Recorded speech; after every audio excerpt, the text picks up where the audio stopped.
How are you? Got to come. You're like, oh, I have nothing to do today. I'm like, oh no. Really?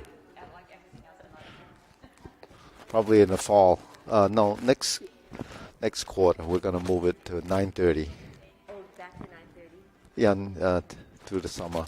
That would be nice. I could watch everything at 9:30. Oops. Are these the spots you can stand up? Th- Where are you standing? over there. Yeah, no, they Oh, I see. just kind of measured. People just, it could be every other. People just, yeah. Too crowded or? No, actually, we haven't had any issues with, COVID. We still wear the mask, but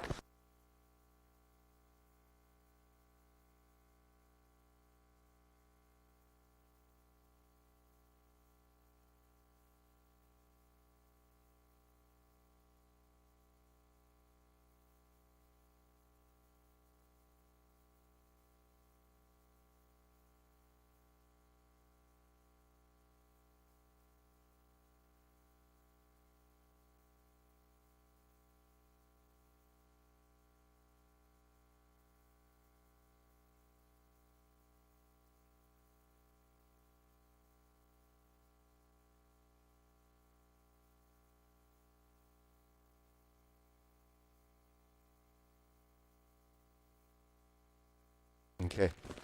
1, 2, 3. 1, 2, 3. 1, 2, 3. 1, 2, 3. 1, 2, and stop. To the side. 1, 2, 3. 1, 2, 3. 1, 2, 3. 1, 2, 3. 1, 2, 3. 1, 2, 3. 1, 2, and stop. Hands up. Reach down. 1, 2, 3. To your right. To your left. Center. Palms up. Inhale. Exhale. Hands up. Reach down. 1, 2, 3. To your right. To your left. Center. Inhale. Exhale. One more. Hands up.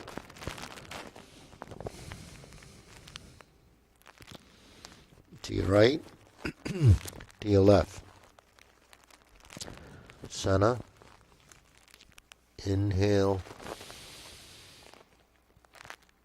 Exhale. Your hands in waist, circular movements.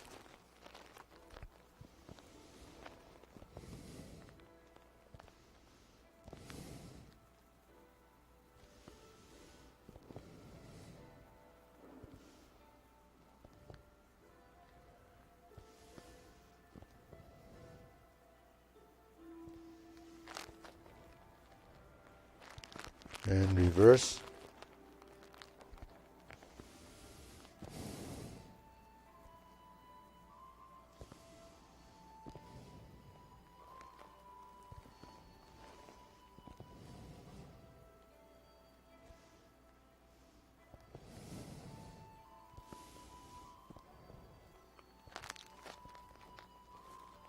Okay, cross. Knees. Hold your kneecaps. Circular movements.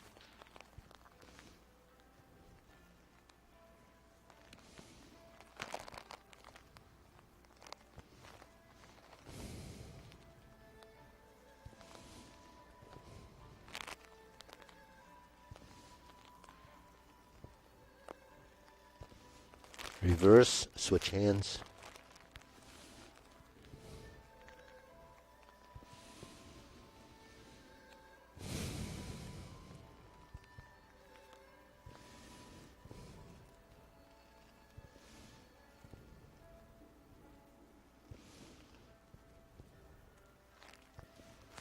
Center. Hands in waist, neck, turning 1, 2, 3, 4, 5, 6, 7, 8, 9, 10. 1, 2. Back and forth.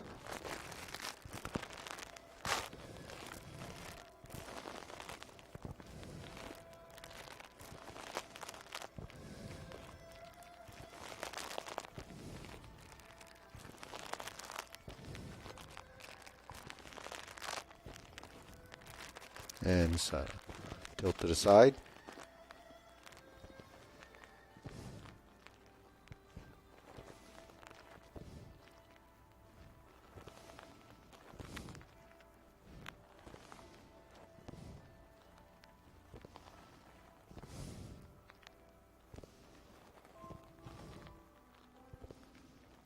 And center. Okay, down, rotate. 1, 2, 3. Reverse.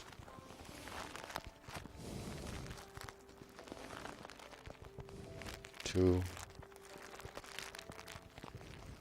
3. Center. Pull in, inhale, up on your toes. Exhale. Palms up, inhale, pull in. Exhale. Inhale. Exhale. Okay, spread the feet. Turn.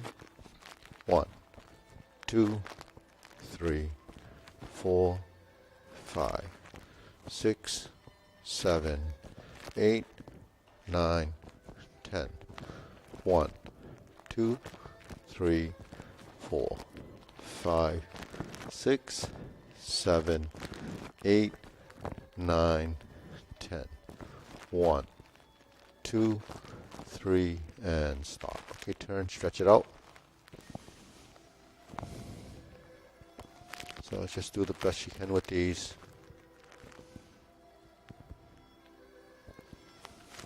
Switch.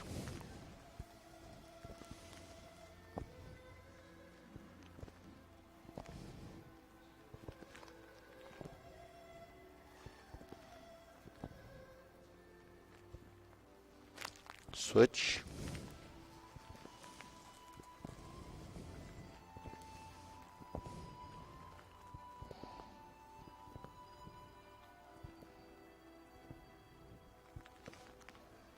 Switch.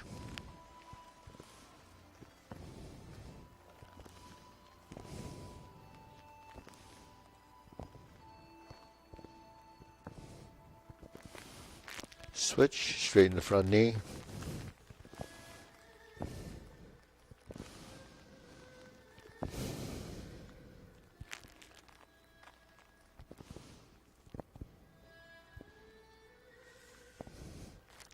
Switch.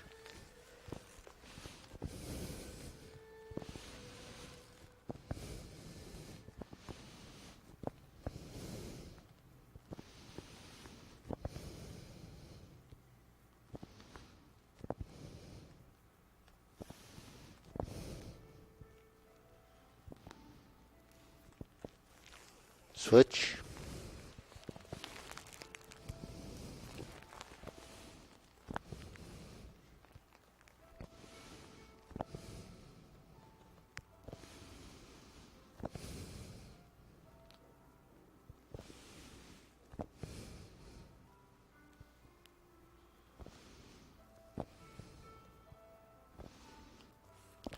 Switch.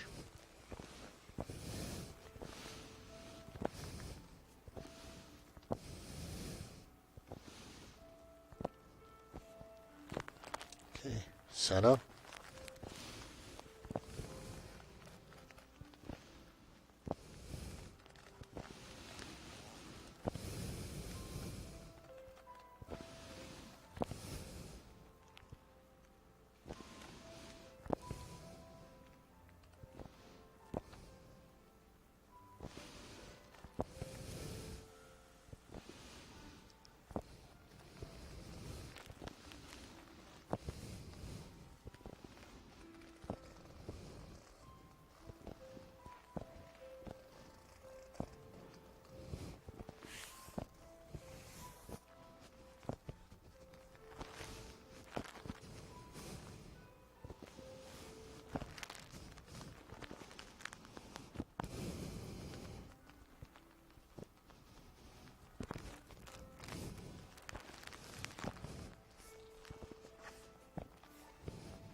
put one leg in, squat. Try to squat down if you can. Yeah, good. Yeah. Switch.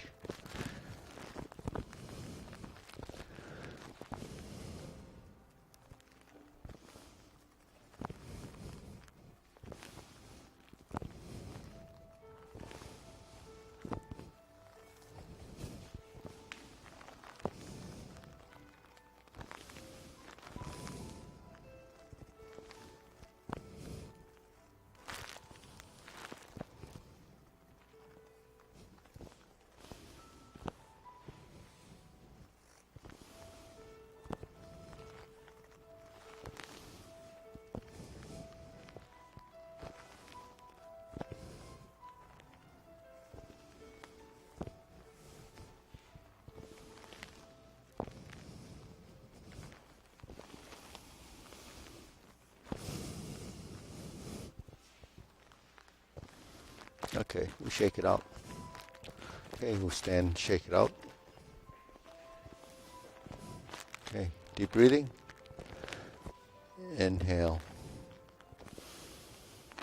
Exhale. Inhale. Exhale. Inhale. Exhale. Okay, shoulder roll.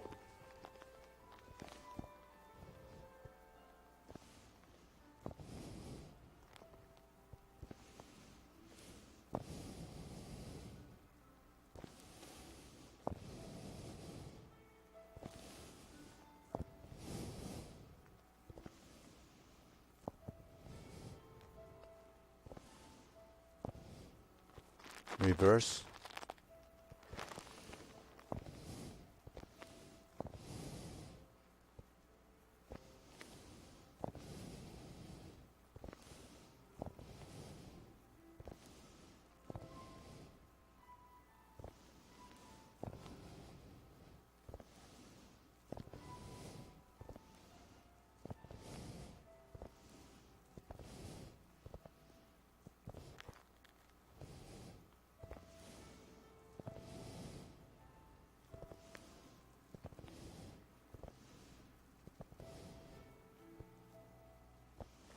And center. Okay, press, release, exhale, inhale.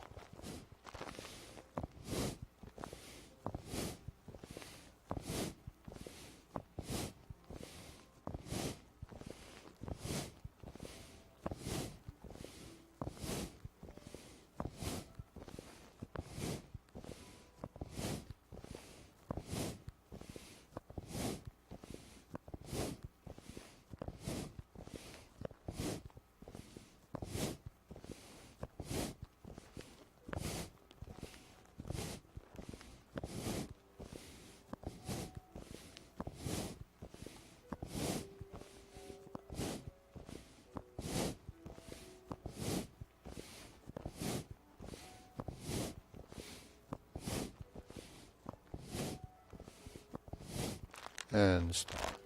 Hands up, pull in, inhale. Exhale. Inhale. Exhale. Inhale. Exhale. Okay, wrists, circular movements.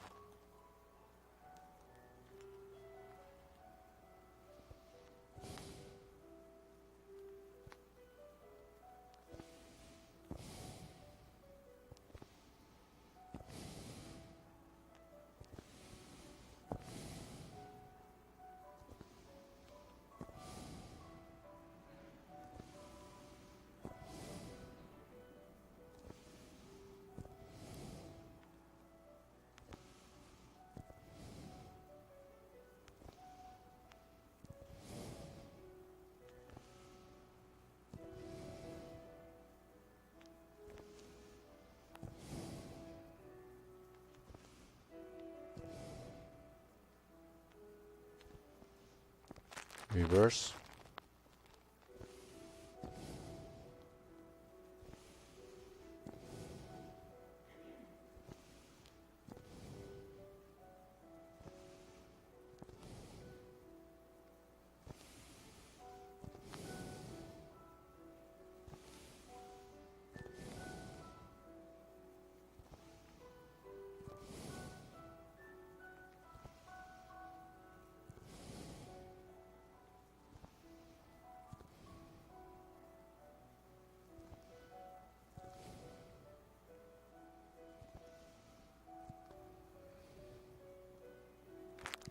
Palms down.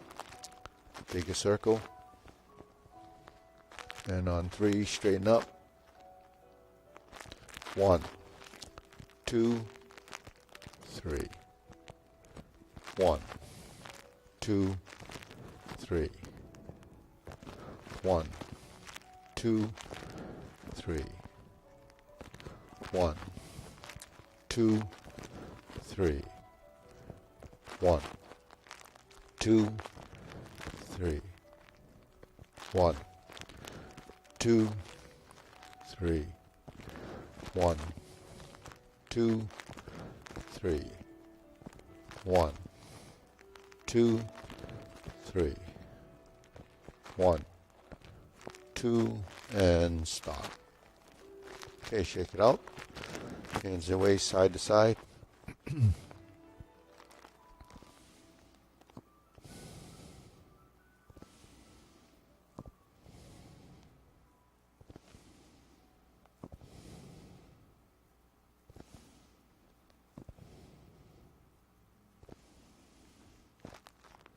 And center, shift, lift the knee.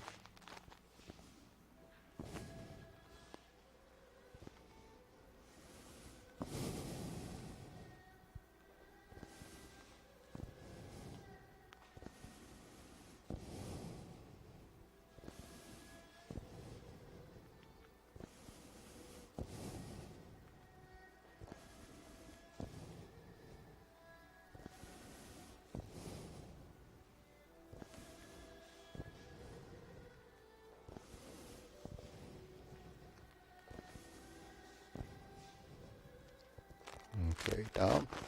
Right foot forward, left hand down. Right hand's here. I'm going to go up and down.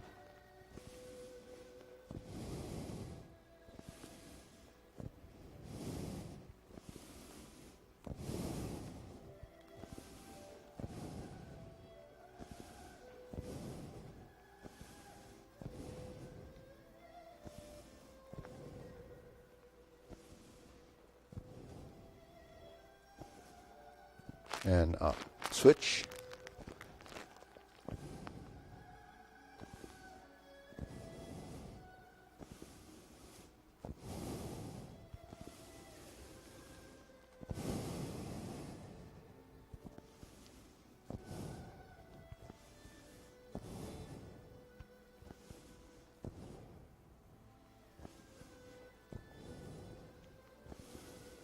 And center. Okay, shake it out. Okay, hands swing. Okay, right leg in.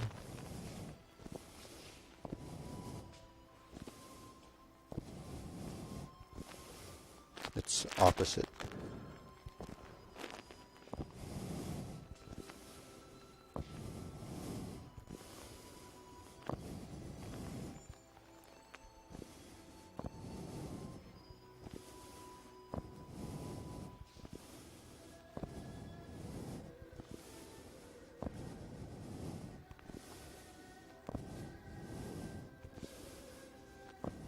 Switch, other side.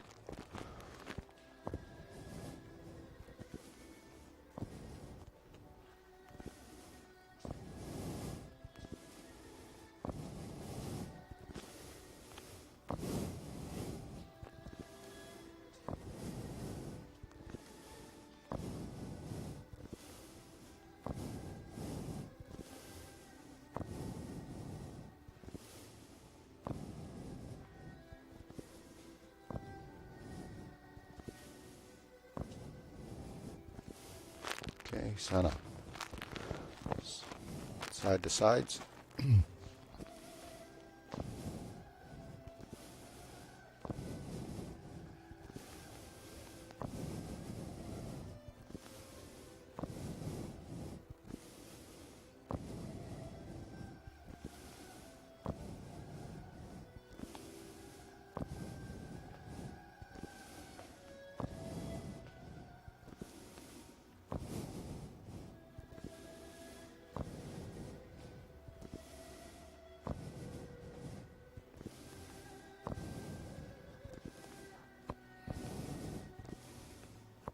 Switch.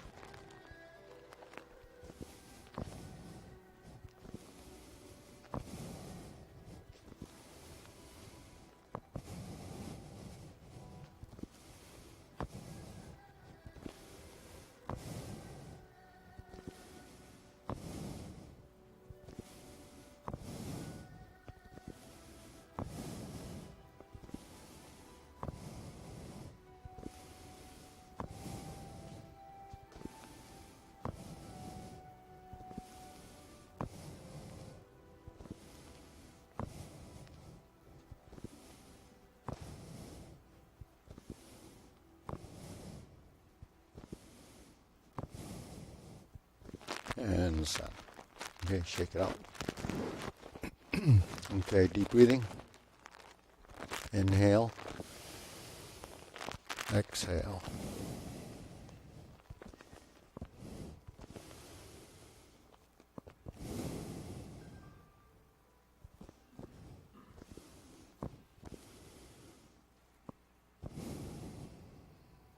Okay, hands like this. Let's hold the ball, step out to the side, forward and back.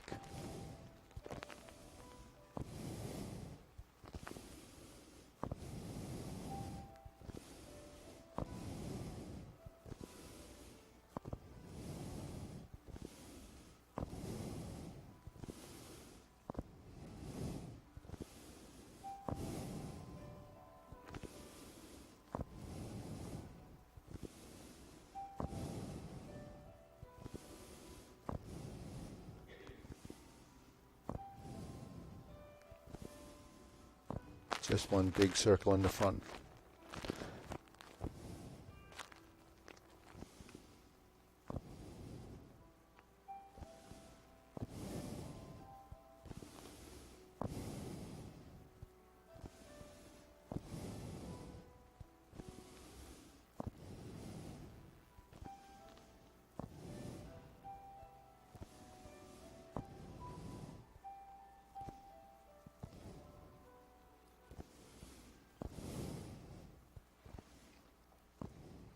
Okay, switch the other side.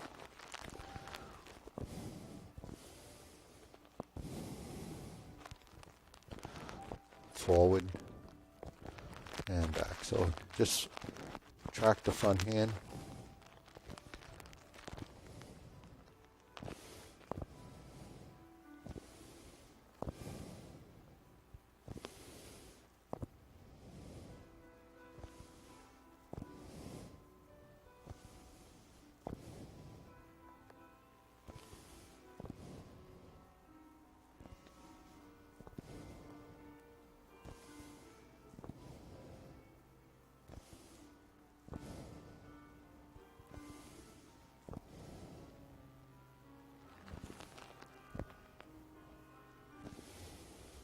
Okay, center.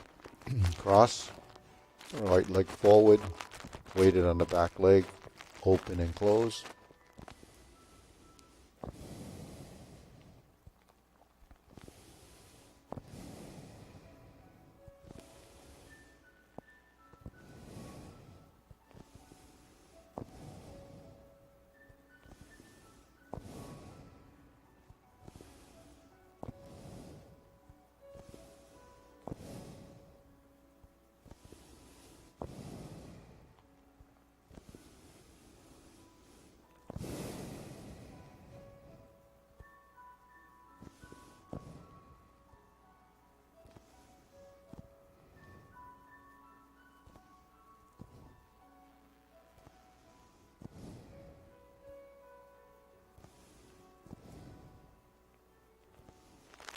Switch.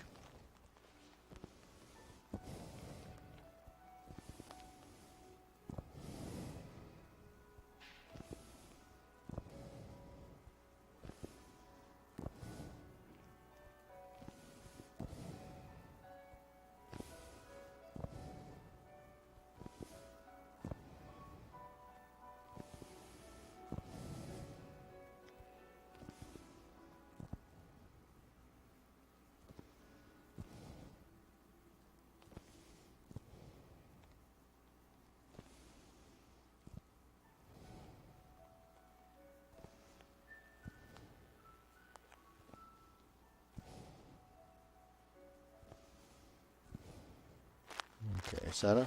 Feet parallel. Preparation.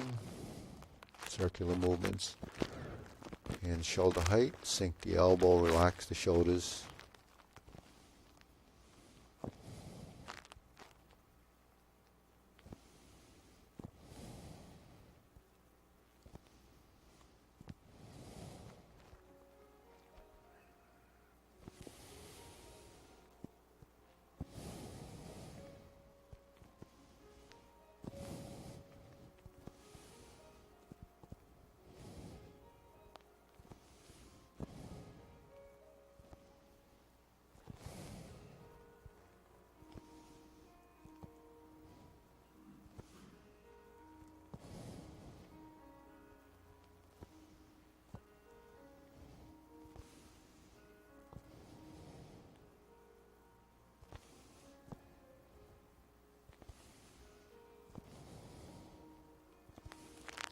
Okay, lower hoop, rounding out the elbows.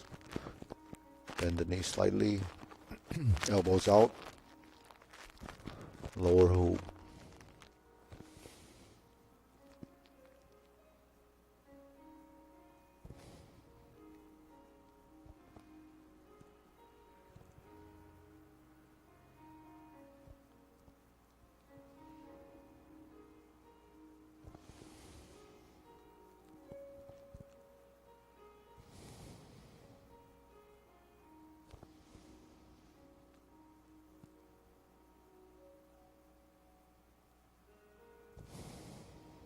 Shoulder height.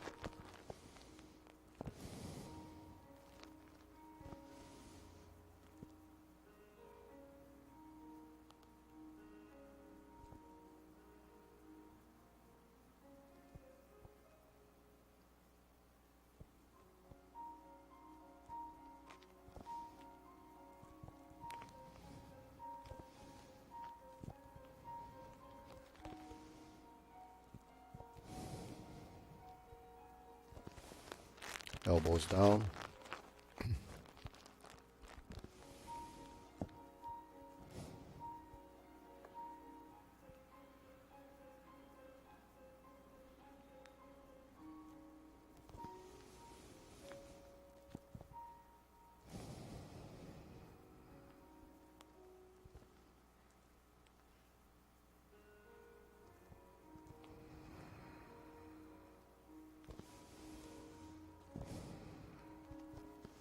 Lower. Palms down. Straighten up.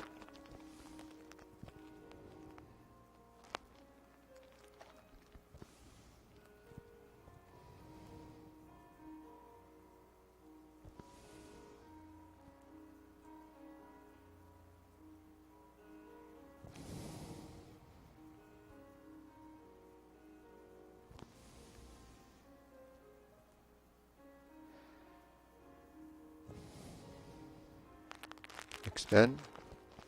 Fingertips down, pointing down.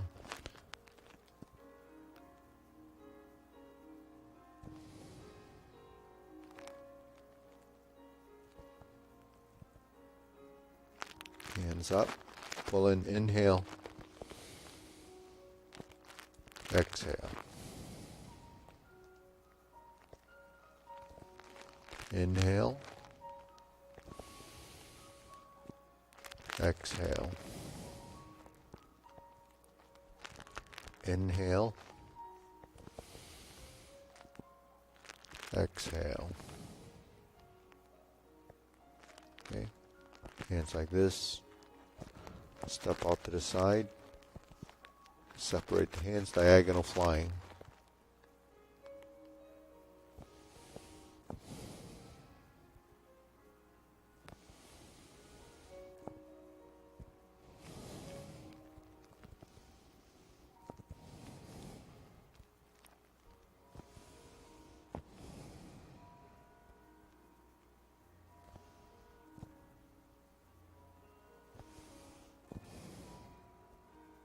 Switch.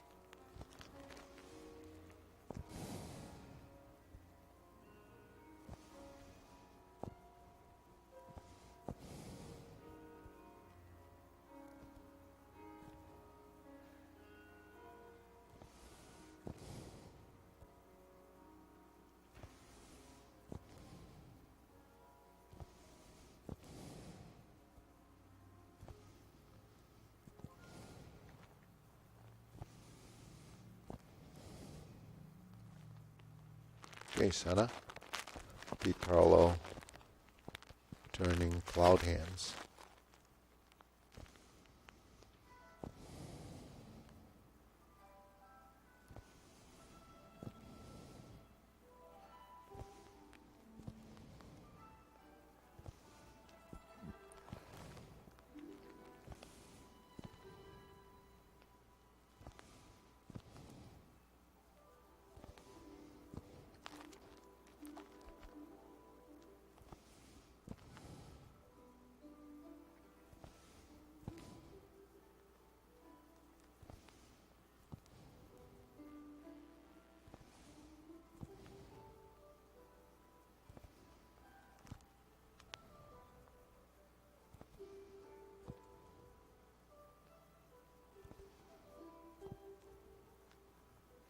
center. Palms down, palms up, lift up. Open, cross the arms, lower hoop, carry tiger to the mountain.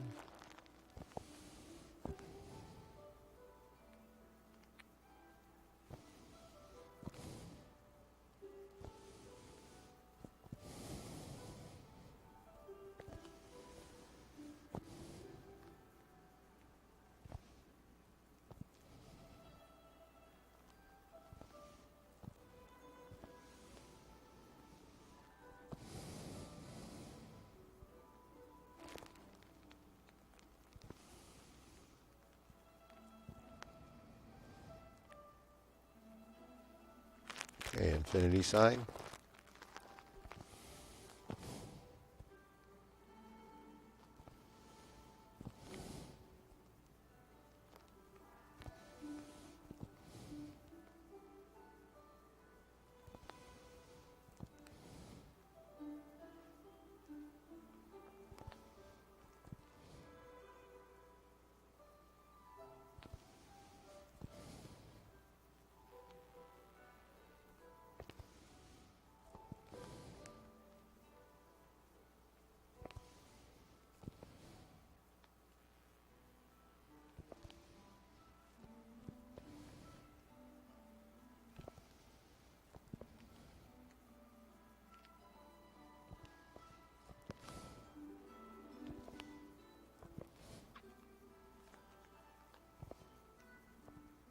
Okay, center.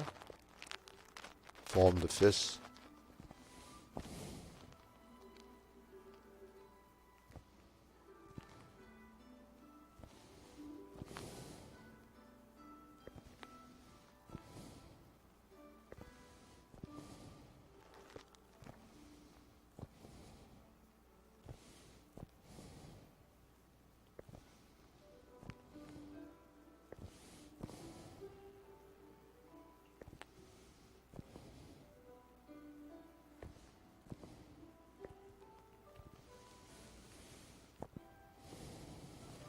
Okay, palms together. Sink the elbow, strum the lute.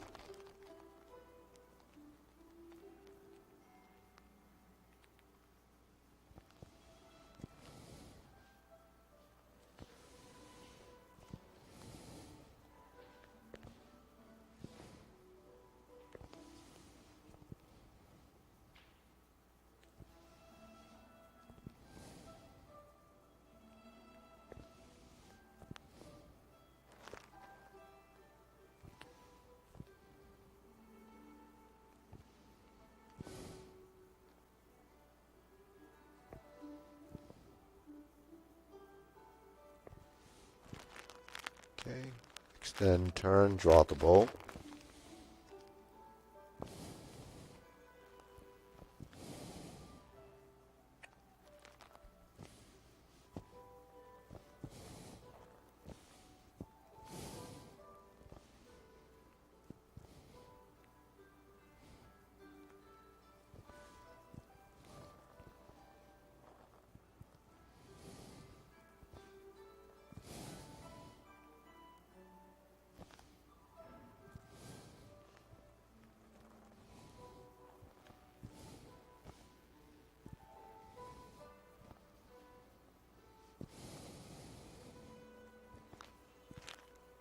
Okay, center, spread the feet.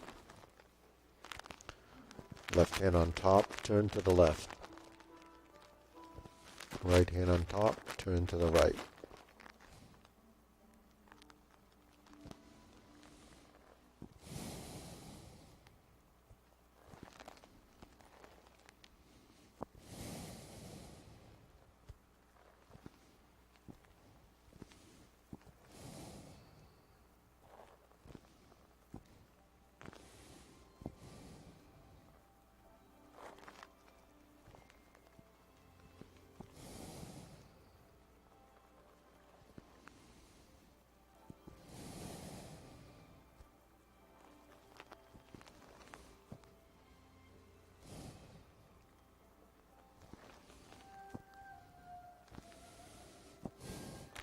Okay, center, feet shoulder width, raise the hand.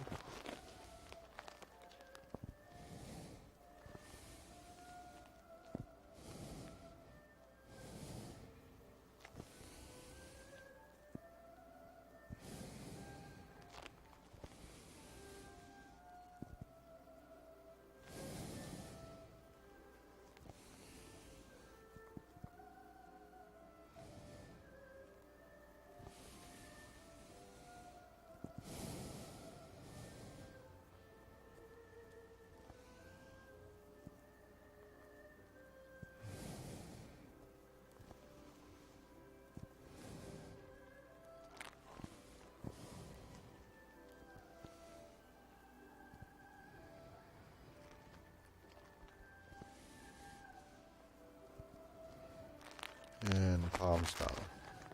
Okay, deep breathing. Inhale.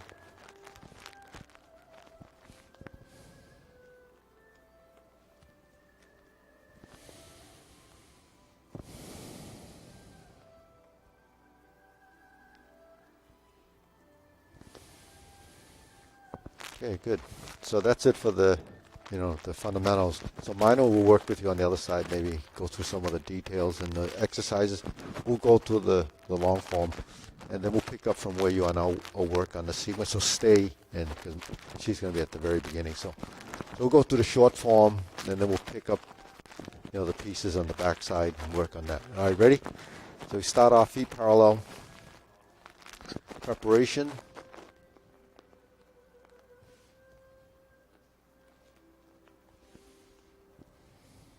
Horizontal elbow press.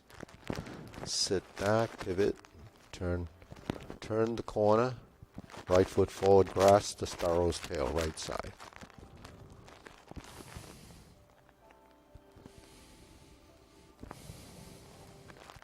Single whip.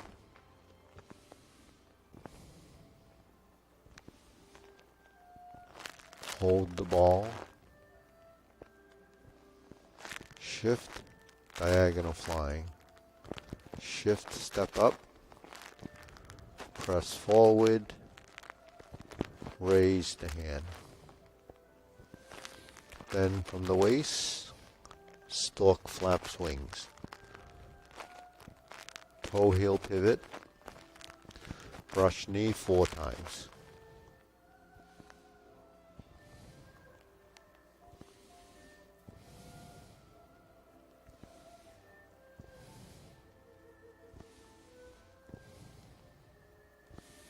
Left side round out. Twist step left side. Step through. Brush knee left push. Back to the right side. Twist step, step through. Brush down, push right. Vertical left. Turn to the right, scrum the loop. Lean forward, parallel stance. Close the door. Form the fist. Step up and punch. Sit back, infinity sign. And punch. Left-handed tiger springs to mountain, left hand to the outside. Push forward. Sit back to neutral left. Turn to the right, lower. Slice out, fist under elbow. Neutral position left, round out the left, straighten the back foot, repulse the monkey 3 times.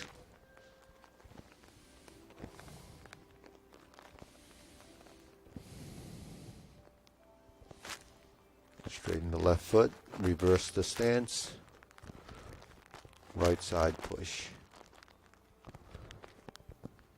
Back to the left side, forward, straighten the back foot, retreat, and repulse the monkey. Neutral right side, hold the ball, twist step, step up, turn to the mirror, slant diagonally. Sit back, insert the needle. Fan through the back.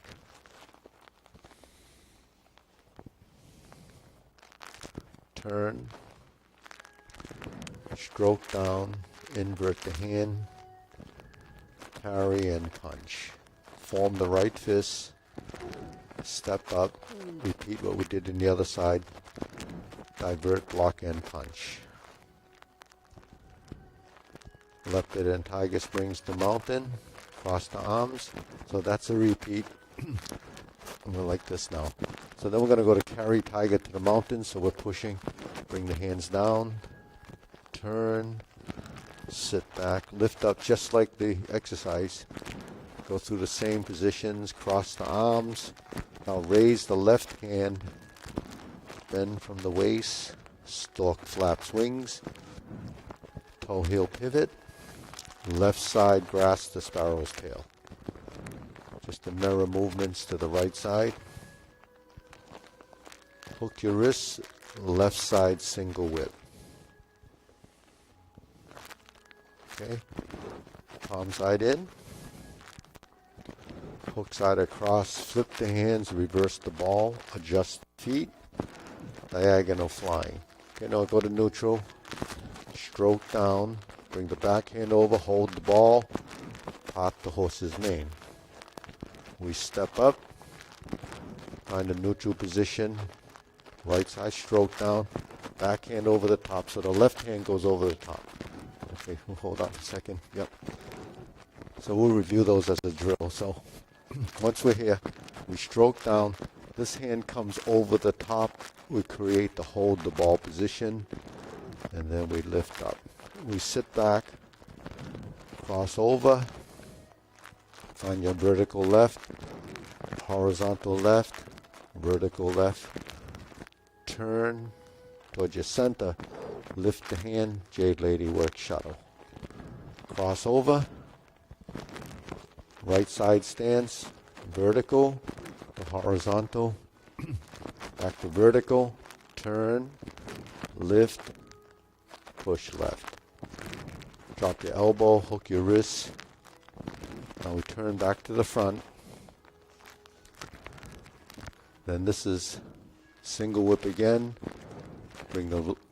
This is cloud hands with the leg work. So we're here. One, pivot on the heel of this foot. So we can just follow along. So we're here, right? One. Once we get to here, we turn, we pivot on this heel. The heel. Parallel stance. Not shoulder, just parallel stance. With about 3 inches between the feet, and you pivot on the heel. Switch the hands. Go out just like you're going to single whip. Pivot the feet. And then back. Hook your wrists.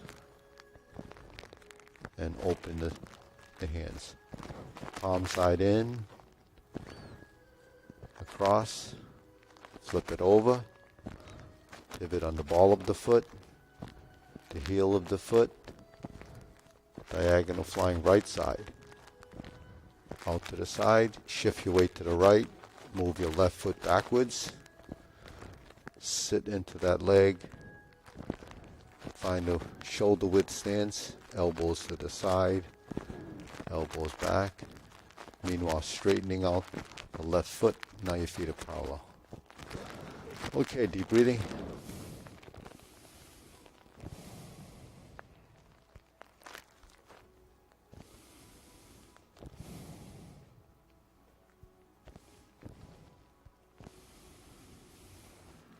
So let's do the back movements on the front side. All right. So with this is carry tiger to the mountain. When you're doing the long form, this is actually what happens anyways. But here, carry tiger to the mountain, turn, sit back. Now you're in the empty stance, right foot forward.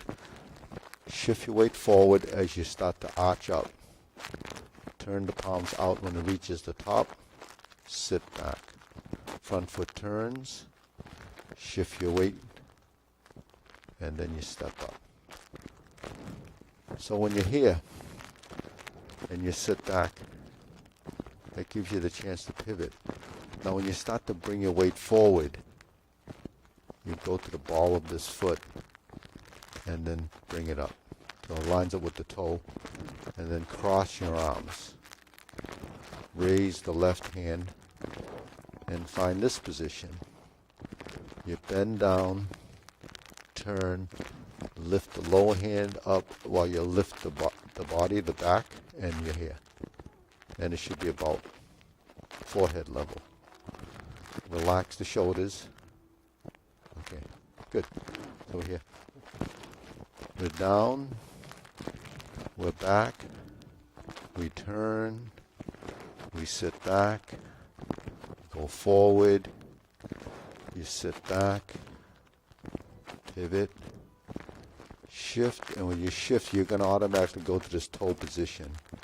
So just move it up just till it feels like your feet are parallel. You cross your arms, lift the left, bend from the waist, stork flaps wings, and relax. Okay.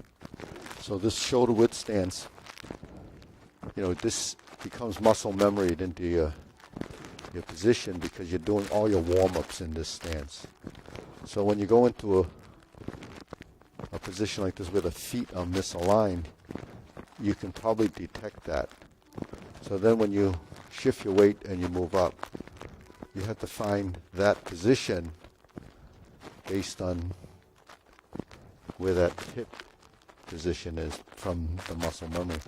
So when you shift like this, you're carrying the weight on that side. So when you're carrying the weight, it gives you a chance to kind of find that position, and then you start to fill it up with the weight. So that's sensitivity, and then experience what it feels like to be in a position. So everything that we do actually becomes a feeling, because your body starts to recognize from these experiences, holding the ball. These positions that we're holding, I call the geometry of position. It starts to become familiar to the body, and then your musculature will regulate your proprioception. Your spatial awareness becomes clearer. The alignment of your body, whether it's vertical, tilted, or straight, becomes something you're aware of and conscious of, and then your musculature starts to adjust. Any excessiveness or deficiencies start to either be added or deleted based on the motor skill, understanding, and your sensory system. So the receptors in your body actually will kind of feed back the brain, telling you what it's trying to do based on basic understanding. So as we start to understand the movements more and the positions, then your body will find the final positions. So that's accuracy. Now transitionally, it's going to be a little bit more difficult, more challenging, because everyone's control is going to be different. So the longer you practice, the more control you have.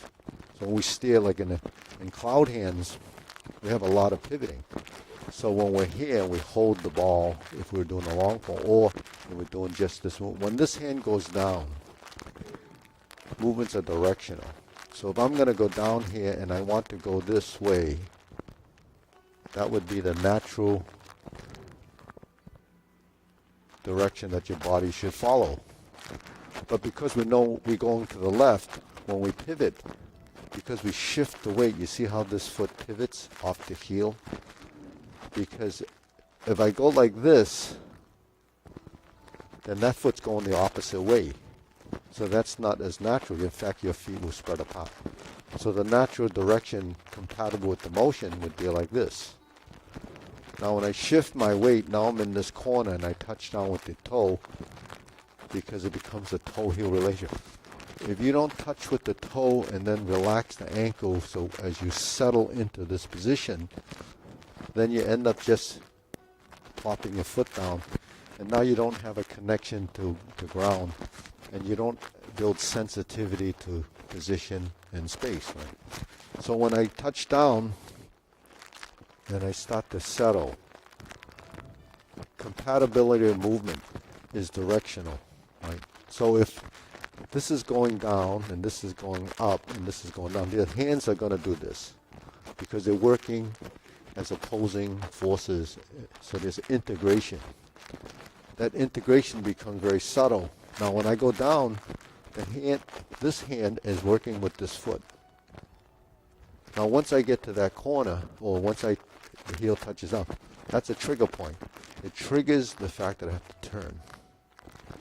Now when I turn, this is connected to this leg as a direction of force, or a direction in the movement.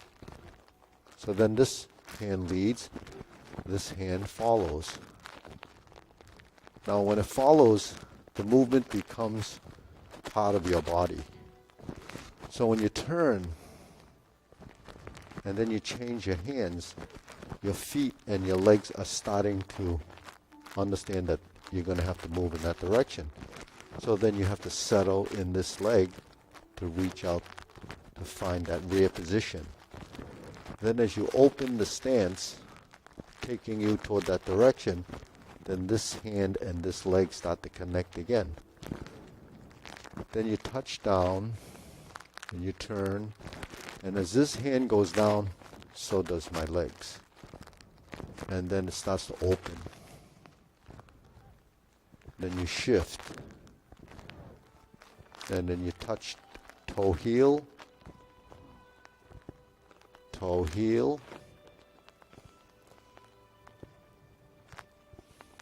toe heel, and you're back. Okay. So when you first learn Tai Chi, it's all sequence. It's sequential. You're learning the form. But once you've learned the sequence, it's somewhat in the system, your body, then it gets into a subconscious mode. Then to fix the movements, it becomes another stage of learning. The relationship between the right and left, the sensitivity and the agility of your feet comes from learning to move your feet. It's a control factor. Your muscular control, and what it's doing is releasing and controlling the speed and action of your musculature, which controls your joints. And what controls the joints and the joint angle is what you understand as direction. So when we move, it becomes, more sophisticated or more complex motion. So as we evolve, the more complex the movement, the more your system has to evolve and learn. So the benefit of that is the complexity becomes simplicity. So the more complex it is, when the body starts to learn, it just becomes second nature. And when you move, it becomes agility and control of your center of mass. So it's a long practice, it's a long-term practice, because our body has to go through the learning and unlearning and reformatting our movements. And that's what happens. You can do it forever, and your body will change forever, and the brain plasticity and everything involved with the movement will constantly change. So you're never stuck in there. Some people learn something and they say, well, this is what I learned, so this is the only way I'm going to do it. But there's no change there because of the adaptability. So when there's change, then you adapt, and changes again, and you adapt. So it's a constant, building of that. But the thing is, what we're manipulating is our skeleton, the joints. Manipulating skeletal structure helps joint health. But then at the same time, circulation is what we need to bring the nutrients to the joints, bring the oxygen to the cells. All of this happens simply through your movement. It sounds like, wow, this is, like magic, but it's not. It's just how the human body works. Our physiology works like this. But we don't really pay attention to it because we just take for granted that we get up today, we're just going to go through the motions and go back to bed, wake up, is the same thing. But what did you gain out of that? Just you get through the day, that's it. But the thing is, when you move, your body starts to learn and it starts to understand what you're trying to get it to do. So that's why it's pretty interesting, but yet you have people that do it for decades and decades, right? And it's just evolving. It's just like peeling away the onion. Each layer is a different layer of learning. But then, like I said last time, you have different onions. Not everybody wants to keep peeling that layer, so then that's kind of a recreational. You do it as much as you want to. But the benefit when people start to do it more is because they're recognizing there's some change. So because on this level you actually are actually morphing into someone else. You're much more coordinated. You have more control of your body. You're much more balanced. You're not losing it like a person typically your age would be losing it. And so I'm speaking from my own experience. So that's why when we do these movements, there's a lot, a lot in that cloud hands. You were kind of learning sequence, but everyone else was picking up something different, something that they may not have seen. So that's how we learn. So let's do the sequence again, from here. The Pat the Horse's main sequence, before we go to that, let's do this. So Pat the Horse's main, when we're here, all right, this is from the lute positions called, vertical elbow. When we stroke down, we're coming from here to neutral, and then we stroke down. Now, when we stroke down, we have to relax the shoulders. So you sink the elbow. So relaxing the shoulder means if your shoulders are tight, there's no way your elbows will go down. Now, if you relax the shoulders and your hands start to come down, it could come down like this. So that looks a little bit stiff, right? Because the shoulders and the elbows are not integrating. So when you relax the shoulder, you have to sink the elbow. So that creates a different action. When you sink the elbow, you sink the knee. So that means the relationship is to here. Because a downward motion is compatible with the leg in a down direction. So I sink. Then I turn, bring this hand over the top, and I hold the ball. Now, as I project forward, because I'm shifting the weight and extending this leg, we start to open the hands. And we start to turn the torso. Then you finish the movement based on what you've learned as a posture. And we sit back, we reset to this, we turn and step up, then the hands start to move. If you haven't reached the stage where the hands move with the feet, then you step up, then you change the hands. And then you sink, you turn, you bring this hand over the top and you create the hold the ball position. You lean forward and you start to turn.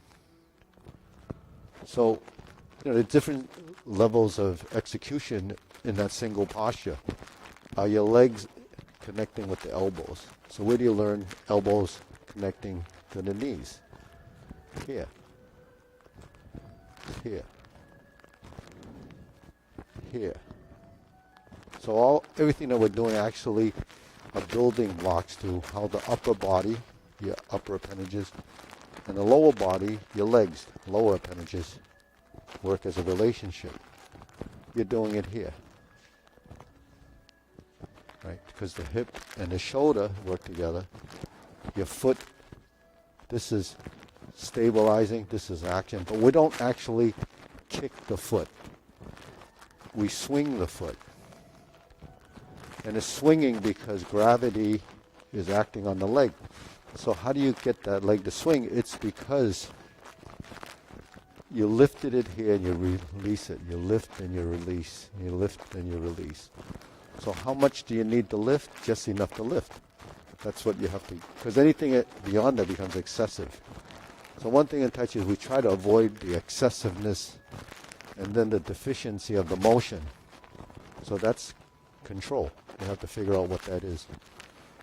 Now when we're here and we turn, eventually everything starts to become part of this movement.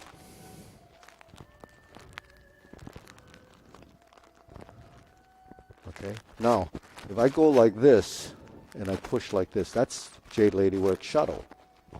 Right? So that's upper hand position. If you do silk reeling and we turn, so there's part of that posture. And then when you sit back and you turn, then you go back to hold the ball.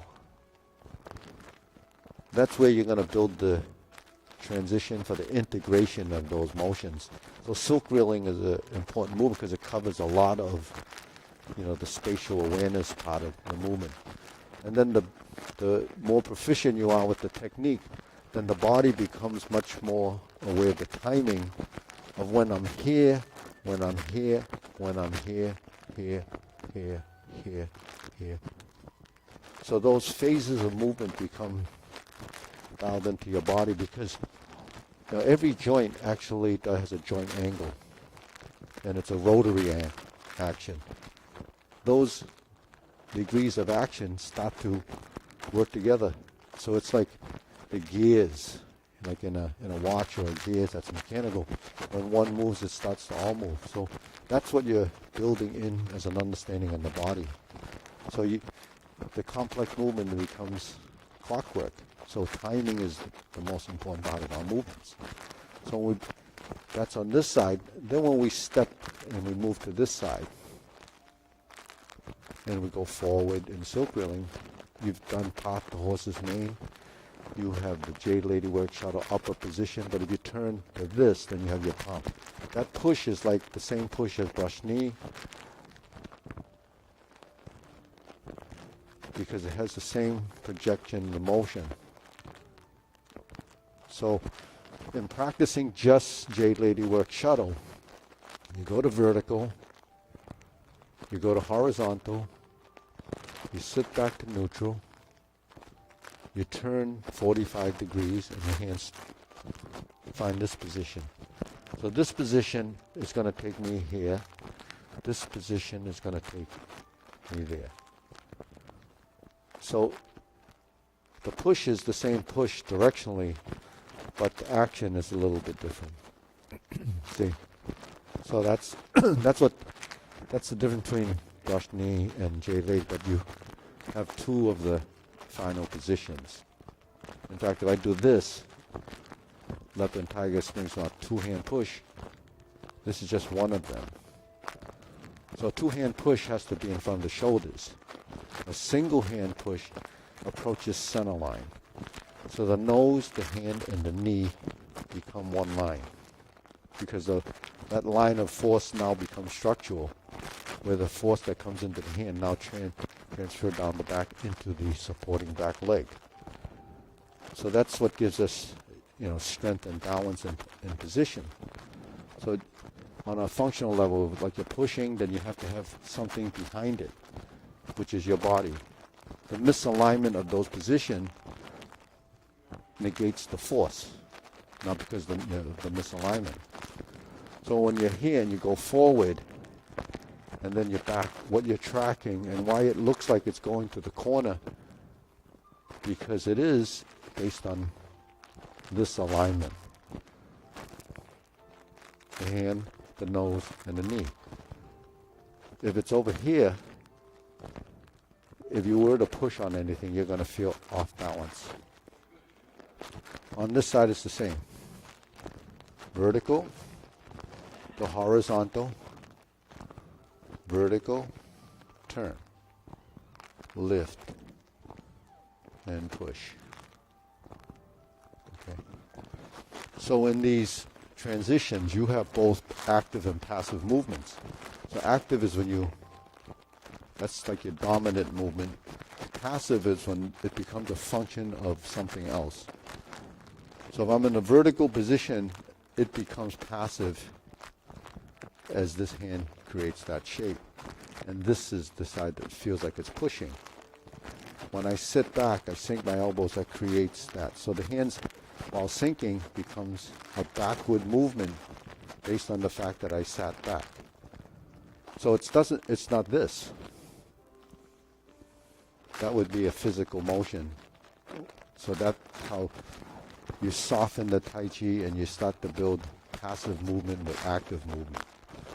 So once we're back and we turn, that's sort of a creating of a position, the manipulation of a skeleton. So when you sit and you relax and sink, that's passive because gravity created the shape. Now when I push off my back leg, that becomes active, this becomes the passive. Because If I just go like this, then that's a physical movement. If I go like this, then the front leg is yielding to the back leg. So the force created in the front and the leg becomes that, and then you turn. Now this hand becomes the function of the body turning.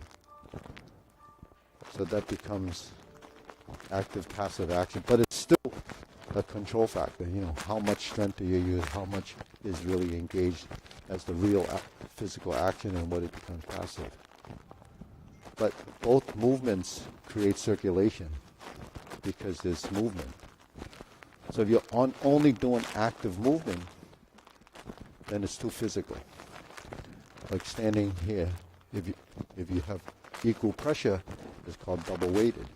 So if your hands are doing this, then that's double weighted.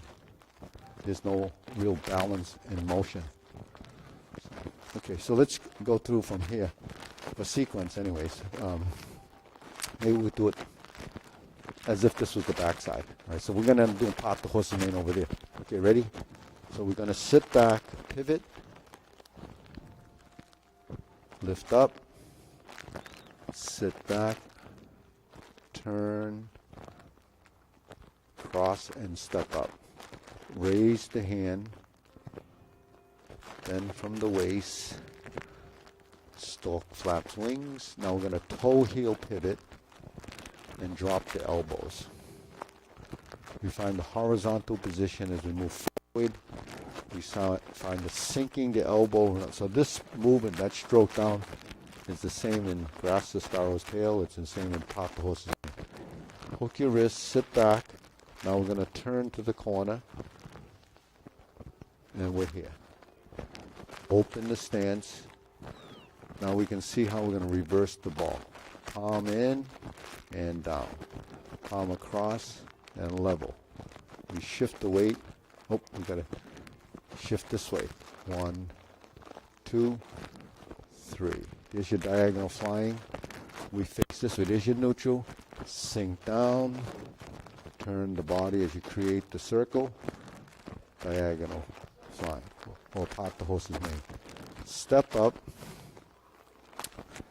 Find the neutral. Stroke down. Bring the hand over the top. Part the horse's mane. Now we sit back.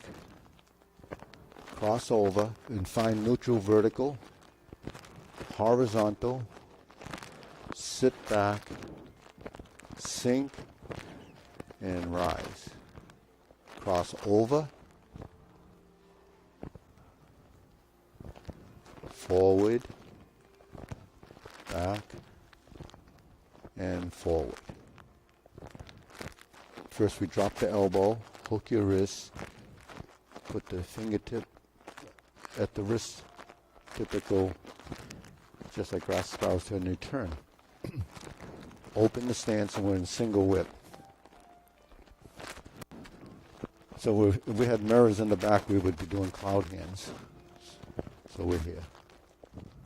Pivot. Shift. Pivot. Shift. Pivot. Pivot. Shift. Toe. Heel. Pivot. Hook. Open. And we're here. Single whip. Hold the ball. Reverse. Close. And go backwards.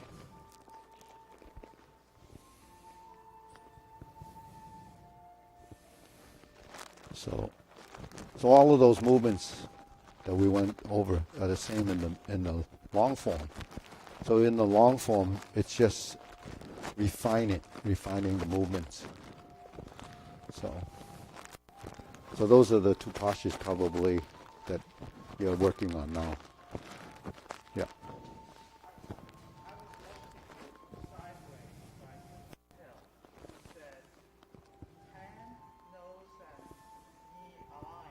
Mm-hmm. Your forward knee. Your forward knee. So this is true 90 to the wall because Jade Lady Work shuttle is to the corner, then I turn to the corner so you see the hand here. So it's your front knee. Yeah. If I'm on this side and I'm facing you, you would see the front knee line. See? Yeah. Because this line that goes through here also carries through to the rear leg. And that's your truss. That's sort of like those, yeah. Yeah. So brush knee, when you push, it goes there too. Yeah. See, because your center line is projected outward. So the line that projects to that point is the point of alignment. And that alignment, is what gives you strength and integrity. So, vertical and horizontal are the truest things that you can measure. And then 45 degrees. Then everything else becomes a variant of those angles. But because we want to work with angular positions that we can reference easily, then that's circles, squares, and triangles. So we bring our hands like this. That's a triangle. This is a triangle. These are triangles. Right? When we stand parallel and square, then the feet create the alignment of the body. So you use your body as your reference because everyone's body's different based on size. Right? So if you're going shoulder width and you're going shoulder hip approximately, give or take a little, is your reference point. And everyone's center line is going to be referenced to that. Then the shoulder height, elbow position, waist level, or where the navel is, becomes low. So all of these are your reference points, but you use them to measure your own movement. So when you do cloud hands, it's eye level. You don't want to be out here. Because if it's too high, you lost the position and relationship to the torso. If you're lifting like this, is different because this is a high movement. 2 punches to the ear are reference to the temple.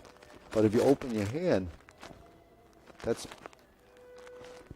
upper hoop or stork flaps wings. You see how the skeletal structures start to become accurate and consistent. So crossing the hands, where do they cross? In your center. When you move and open back the lower hoop, where does it become? The rounding, the wrist lines up with the shoulders. That's the size of the circle. If your hands are like this, then it becomes a little longer. So you have to feel the roundness in the motion.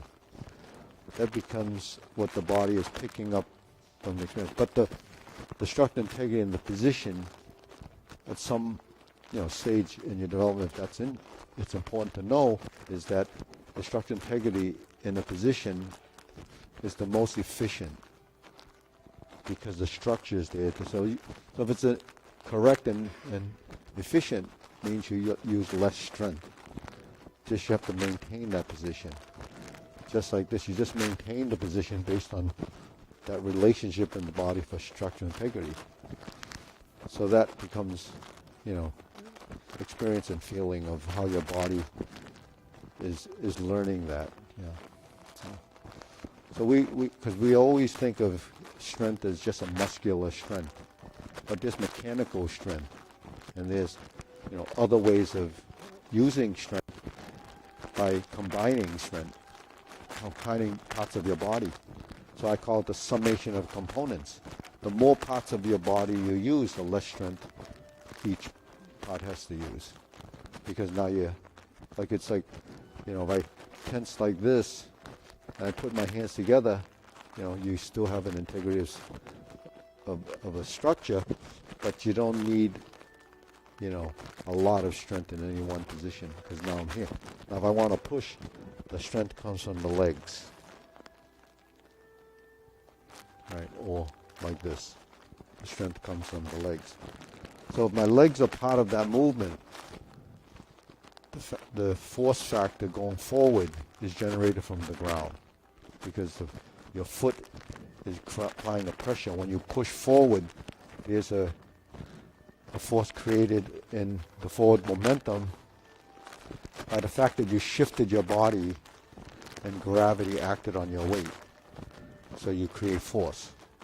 So that's on the ground. But it's not going to get to your hand by jumping from here to here. It has to transition through your body effectively because it becomes a fluid motion. So your skeletal structure becomes like a conduit of how that energy goes to the front. And that's how your body, your skeleton works. When I'm standing here and I'm carrying something, right? How do I keep it from hitting the ground? It's supported here. But what bears the weight? Your skeleton. So out here it takes a lot of muscular strength. In here it takes less. And if it's right inside here and you support it, it goes through your skeleton. So the best way to support heavy weights is through this position. So this is like that pole. So people that carry things on their head or their shoulders or they're walking, it's because that alignment allows them to do it. But you still have to have control of your body.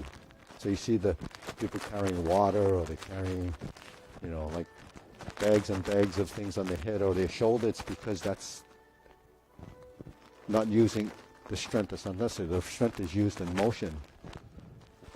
But it takes some strength to maintain stability. So that's what we learn. We're here, stable position, and then we start to transition.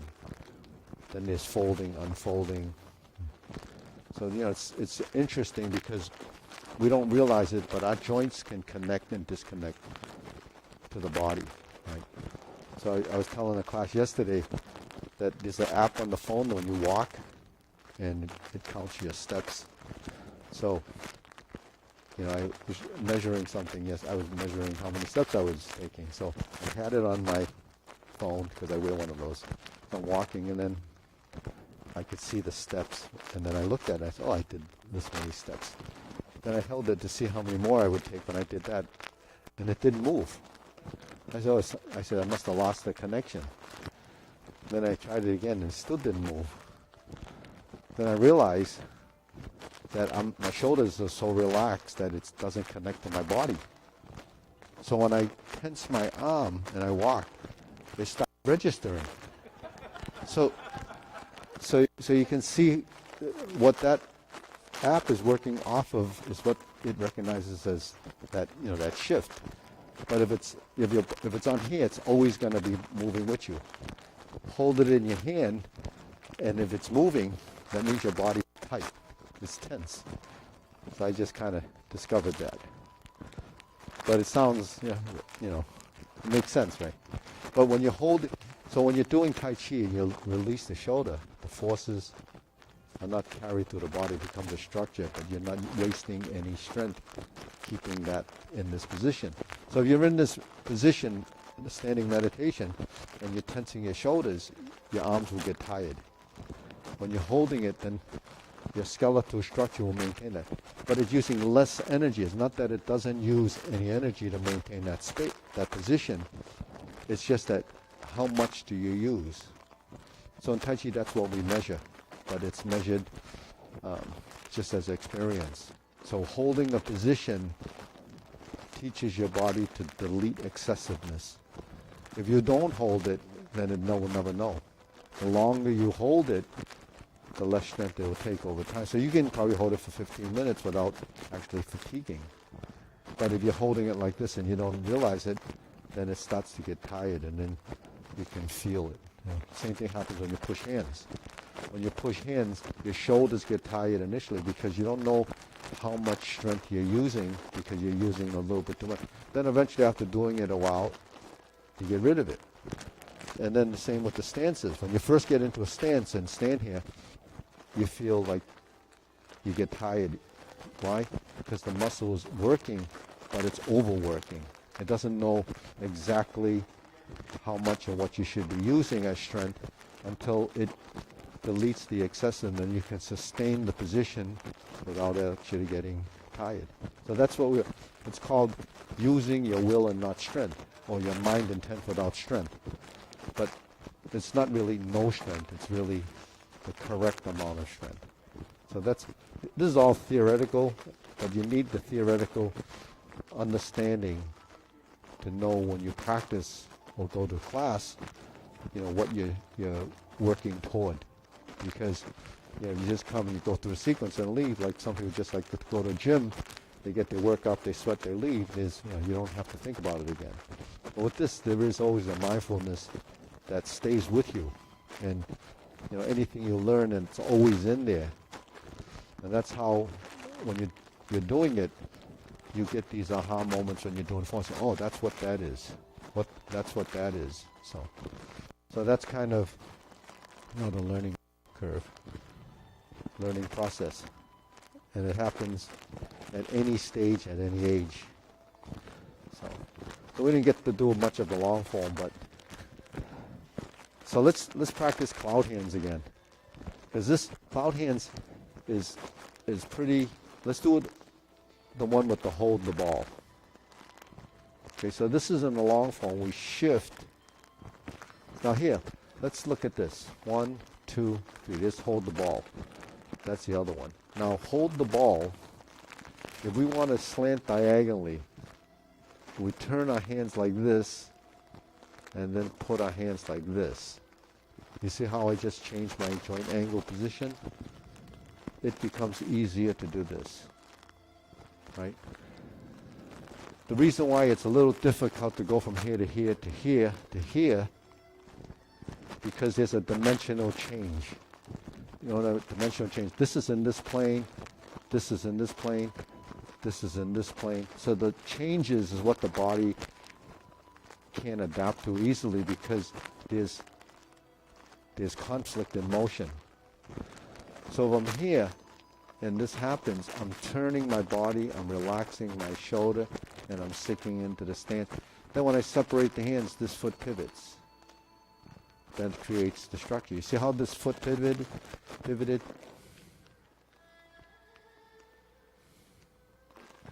And then I shift like this. Now if I were to step up, that's what would happen. But we're doing cloud hands, so we shift. Now we're here. And then we're here. And then we're here. And then we're here. Then we change.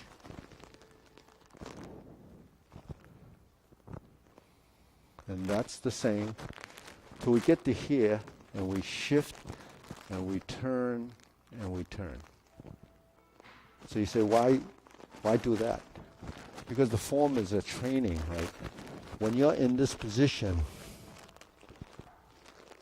in order to move your thigh in this directional pattern, that muscle is releasing and changing and releasing and changing and releasing. That's actually what happens between stretching and non-stretching. Motion is created by those contractions, and how, if you just get in you like this, then you become stiff, you can't move. So because this allows this to work, so the relationship in the thigh becomes that action, but your thigh muscle is moving and it gets stronger because that's functional strength. It's different from when you're just lifting dead weight. Dead weight strength is strength, but doesn't have function totally, and it's one-dimensional. You only go up and down. Because we shift and we turn and we move it, it's all tied to here, but it doesn't happen unless you're tied to the upper body because of the balance. So that's where your leg gets all that work. And then you move. So your thighs get really strong. And we need those to move up and down, to be mobile. So, yeah.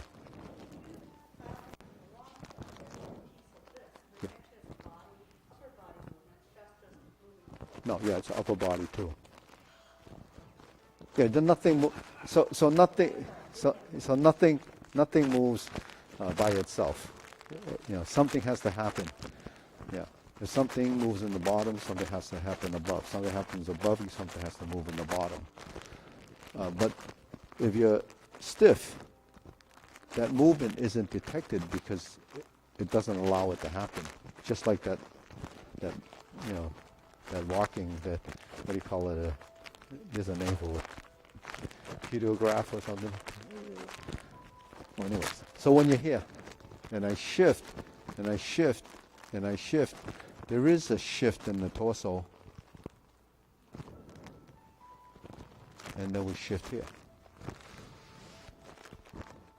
This is actually something that you're already doing if you were doing it, understanding that when you step from diagonal flying and I shift and I turn, I move the foot in, I step. This gives you the balance and stability in a transition where you go like this to get to the next step up. So that's like slow motion learning to create that vertical spine position. If you notice when I'm here and I shift, now my spine is actually there, right? But because I have this foot here, I'm not going to tip over. But if I go like this, now my spine is in the heel of the back foot. Now this is free to move. That's why it's critical to have the vertical spine. The coccyx area should be plumb. So that's a relationship between the heel when you're in single-legged position and the center point between the 2 feet. But if your center point is between the 2 feet, then you become double-weighted. So you always pass through that center and you don't stay there. Yeah. So when you adjust, yeah. So then, there's other things that happen in the positions of the hands when you move and how the gapping between here and here is. So that has to do with what I was talking about. If there's tension, then there's no movement. But if you're relaxed, then you relax. One of the things in diagonal flying is we forget to drop the elbow. You have to drop that elbow because because something holds that elbow out. What's holding it up? A bit of muscular tension or contraction to hold that up. So we're like this. You don't stand like this. Stand like this. So that's something that we don't pay attention or not aware of. So this is the natural position.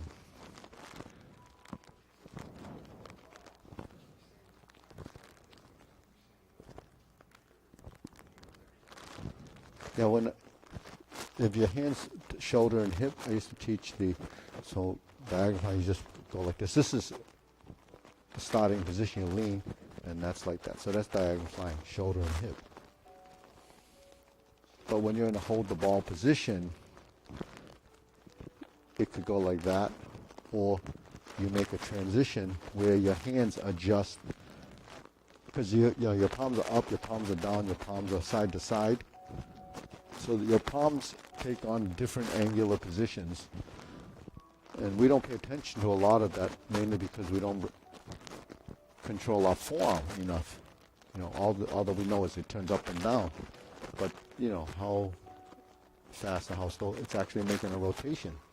That becomes another degree of a challenge in learning, because when you turn your forearms, these two bones have to be manipulated, so the joint angle position changes between here, here, and here.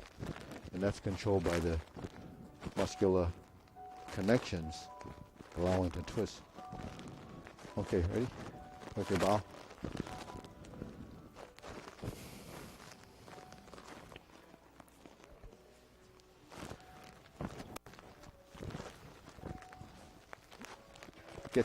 Gets pretty interesting. Yeah.